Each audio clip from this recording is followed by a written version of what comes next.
வணக்கம் மக்களே. இன்றைக்கி மங்களகரமான செவ்வாய்க்கிழமைங்க. இன்றைக்கி ஒரு முக்கியமான தகவலோடு உங்களை சந்திக்க வந்திருக்கேன்.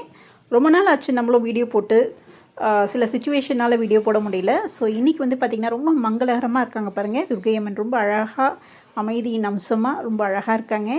ஸோ இந்த விளக்கு வந்து பார்த்திங்கன்னா தோரம்பருப்பில் ஒரு தட்டில் வந்து பரப்பி ஒரு அகல் விளக்கு ஏற்றுறது ரொம்ப விசேஷங்க. அதாவது கார்த்திகை மாதம் மெயினாக இந்த மாதிரி ஒரு விளக்கு நம்ம வீட்டில் ஏற்றி வைக்கிறது ரொம்ப விசேஷம்.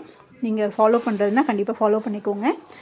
அண்ட் இன்றைக்கி வந்து நம்ம என்ன ஒரு முக்கியமான தகவல் சொல்ல வந்திருக்கோம்னு பார்த்திங்கன்னா, நம்ம வீட்டில் இன்றைக்கி ஒரு வேல், அதாவது முருகர் வந்து அவருடைய வேல் வந்து வாங்கி அதை பூஜை பண்ணுற கொடுப்பனையை கடவுள் கொடுத்துருக்காரு. அதாவது முருகர் பெருமான் கொடுத்துருக்காரு. அதை ஷேர் பண்ணுறதுக்காகவே இந்த வீடியோ நான் மேக் பண்ணியிருக்கேங்க. ஸோ இது வந்து பார்த்திங்கன்னா வேல்மாறல். இப்போ கொஞ்சம் சமீப காலமாக வந்து பார்த்திங்கன்னா வேல்மாறலுடைய ரொம்ப மிக சக்தி வாய்ந்த மந்திரம்னு நிறைய பேர் சொல்லி கேள்விப்பட்டிருப்பீங்க. ஸோ அந்த பூஜை தான் நம்ம வீட்டில் ஸ்டார்ட் பண்ணியிருக்காங்க. ஸோ அதை கண்டிப்பாக உங்கள்கிட்ட நான் ஷேர் பண்ணணுன்றதுக்காகவே நான் இந்த வீடியோ எடுத்தேன். பாபா பாருங்கள் எவ்வளோ அழகாக அம்சமாக அமைதியின் உருவமாக இருக்காங்க.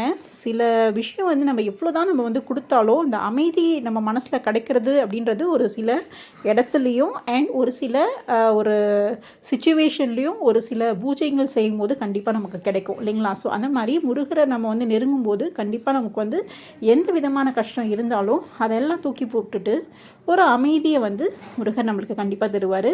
இந்த வேல்மாறல் பூஜை, அதாவது அதுக்காகவே இந்த வேல் வந்து வாங்கி இன்றைக்கி தான் ஃபஸ்ட்டு டே பூஜை பண்ணியிருக்காங்க. ஸோ இதில் வந்து பார்த்திங்கன்னா நம்ம எந்த வேண்டுதலையும் முன்ன வைக்காமல் அவருடைய அருள் மட்டும் கிடைக்கணும் அப்படின்னு சொல்லிட்டு நம்ம வச்சோம்னா கண்டிப்பாக நமக்கான ஒரு துணை, ஒரு பக்க துணையாக வந்து முருகர் இருப்பார். எல்லாருக்கும் நல்லதே நடக்கும்.